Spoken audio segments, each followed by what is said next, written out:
ఏది అయినా ట్రై చెయ్యి ఆచి చికెన్ మసాలా. ఆచి చికెన్ మసాలా. చేయి జారితే తీసుకోవచ్చు, కానీ నోరు జారితే తీసుకోలేమంటారు.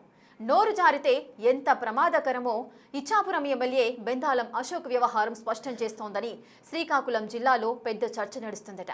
బెందాలం అశోక్ ఎప్పుడు మంత్రివర్గ విస్తరణ జరిగినా మంత్రి పదవి దక్కించుకుంటారన్న ప్రచారం జరుగుతోంది. అయితే సమస్యపై తనను కలవడానికి వచ్చిన యువకులపై ఇచ్చాపురం ఎమ్మెల్యే ఆవేశంతో నోరు జారడం తీవ్ర వివాదాస్పదమైంది.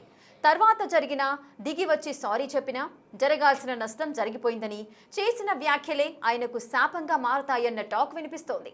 ఇంతకీ ప్రభుత్వ విప్గా ఉన్న బెందాలం అశోక్కి ఆ పరిస్థితి ఎందుకొచ్చింది?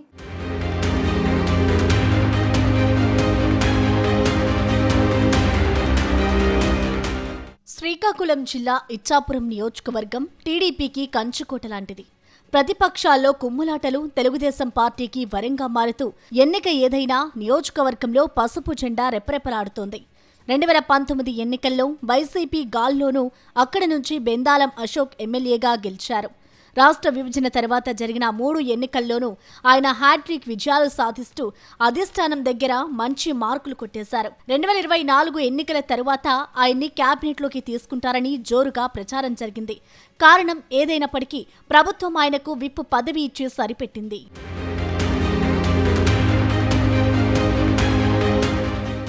జిల్లాలో అతిపెద్ద ఓటు బ్యాంకుగా ఉన్న కళింగ సామాజిక వర్గానికి క్యాబినెట్లో చోటు దక్కకపోవడంతో ఆ సామాజిక వర్గం ప్రజలు ఒకంత అసంతృప్తి వ్యక్తం చేశారు. దీంతో క్యాబినెట్ విస్తరణలో అదే సామాజిక వర్గానికి చెందిన ఫైర్ బ్రాండ్ కూనా రవికుమార్కు అవకాశం దక్కుతుందని అంతా భావించారు. కానీ ఆయన్ని క్యాబినెట్లోకి తీసుకోకుండా ఉండడానికి కొన్ని శక్తులు పనిచేస్తున్నాయని ప్రచారం జరుగుతోంది. కూనా రవికుమార్కి బదులు అదే సామాజిక వర్గానికి చెందిన బెందాళం అశోక్ని త్వరలోనే మంత్రి పదవి వరించనుందని పొలిటికల్ సర్కిల్స్ లో చర్చ నడుస్తోంది. కానీ ఇంతలోనే ఆయన ఆవేశం శాపంగా మారిందని చర్చించుకుంటున్నారట తెలుగు తమ్ముళ్ళు.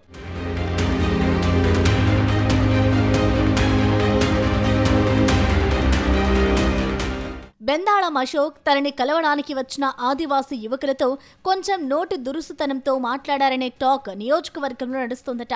ఇచ్చాపురం నియోజకవర్గంలో బెంతు ఒరియా సామాజిక వర్గం సమస్య దశాబ్దాలుగా పరిష్కారానికి నోచుకోవడం లేదు. తమను ఎస్టీల్లో చేర్చాలని వారు ఎప్పటి నుంచో డిమాండ్ చేస్తున్నారు.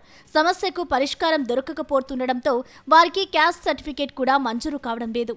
దీంతో ఉద్యోగ అవకాశాలకు, ఎడ్యుకేషన్కు వాళ్లు దూరం అవ్వాల్సి వస్తోంది.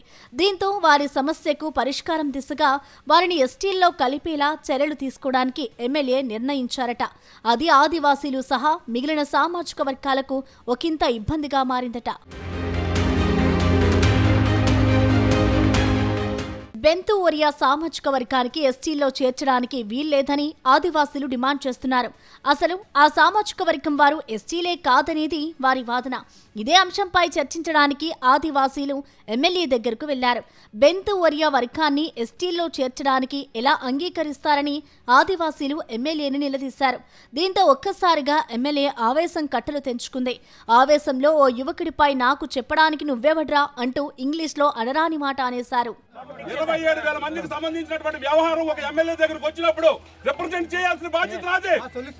అదే నేను చెప్పాను. నువ్వెప్పుడు వచ్చావు, నీ వాళ్ళు ఎప్పుడు వచ్చారు? 10 సంవత్సరాల నుంచి నేను ఆ ఫైల్ ఫాలో అప్ చేస్తున్నాను. నీకేమైనా తెలుసా? ఒక్క నిమిషం అండి, నీకేమైనా తెలుసా దాని గురించి? నువ్వు ఎలాగ ఇచ్చేస్తావు? నువ్వెవడరా నాకు అడగడానికి? ఏం చేయాలో నాకు తెలుసు. ఆవేశంలో ఎమ్మెల్యే బెందాళం అశోక్ చేసిన వ్యాఖ్యలతో అక్కడ ఉన్న వాళ్ళు షాక్ అయి అభ్యంతరం చెప్పారు. అలాంటి వ్యాఖ్యలు మరోసారి చేయొద్దని ఎమ్మెల్యేకు కోరారు. ఇప్పుడు ఎమ్మెల్యే చేసిన ఆ వ్యాఖ్యలే నియోజకవర్గంలో చర్చనీయాంశంగా మారాయి. ఎమ్మెల్యే వ్యవహరించిన తీరుపై దళిత సంఘాలు అభ్యంతరం వ్యక్తం చేస్తున్న పరిస్థితి. బెంతు ఓరియాలను ఎస్టీలో చేర్చితే తమకున్న రిజర్వేషన్ ఫలితాలు తగ్గిపోతాయని ఆదివాసీల వాదన. నియోజకవర్గంలో 27,000 మంది బెంతు ఒరియా సామాజిక వర్గం వారు ఉన్నారని, వారికి న్యాయం చేయాల్సిన బాధ్యత తన మీద ఉందనేది ఎమ్మెల్యే వర్షన్.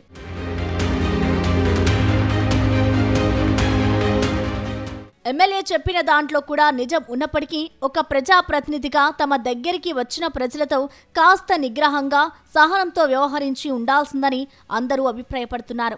ఇలాంటి పరిస్థితుల్లోనూ బూతులతో దుర్భాషలాడడం సమంజసం కాదని సొంత పార్టీలోనే గుసగుసలు వినిపిస్తున్నాయట. అందుకే ఆదివాసీలు కూడా ఎమ్మెల్యే క్షమాపణ చెప్పాల్సిందేనని డిమాండ్లు మొదలుపెట్టారు. చివరికి ఆదివాసుల డిమాండ్తో ఎమ్మెల్యే వెనక్కి తగ్గారు. తాను కోపంలో అలా కామెంట్ చేయాల్సి వచ్చిందని తెలిపారు. తాను ఉద్దేశపూర్వకంగా అలా మాట్లాడలేదని స్పష్టత ఇచ్చారు.